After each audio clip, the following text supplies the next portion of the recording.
আপনারা যে স্ক্রিনে ছবিটিকে দেখছেন এটি দেখে অনেক দেশের কিন্তু জ্বলন হচ্ছে, কেননা এটিকে এখনো পর্যন্ত বানাতে অনেক দেশের কালঘামি ছুটে গেছে। এটিকে ডিআরডিও ফাইনালি ময়দানে নামিয়ে দিয়েছে, যেটি সকলকে সারপ্রাইজ করে দিচ্ছে এখন। হ্যাঁ বন্ধুরা, আমি এখন এই অস্ত্রের কথা বলছি যেটাকে আপনারা এখন স্ক্রিনে দেখতে পাচ্ছেন। এটি হচ্ছে ডিআরডিওর সম্পূর্ণ অল নিউ গ্লাইড ভেহিকেল।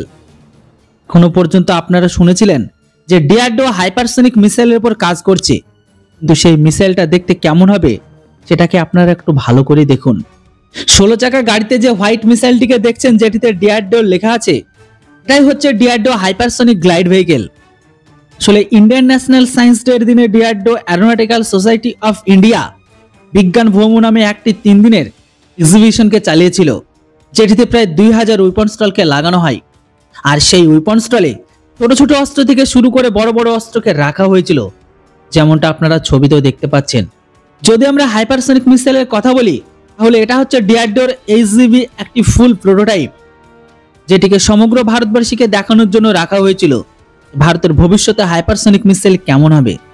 আপনারা সবাই জানেন এইচজিবি ব্যালিস্টিক মিসাইল থেকে ফায়ার করা একটা হাইপারসনিক মিসাইল, যেটিকে মোবাইল ক্যানিস্টার থেকে লঞ্চ করা হয়।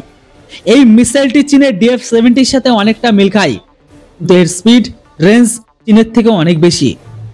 এটাকে নিয়ে ডিআরডিওর বক্তব্য এটাও আছে যে ভারতের এইচজিবি একবার ফায়ার হলে 1000 কিলোমিটার রাস্তা মাত্র কয়েক মিনিটে পাড়ি দেবে। এই মিসাইলটি আওয়াজের থেকে প্রায় 7 গুণ গতিতে ট্রাভেল করে।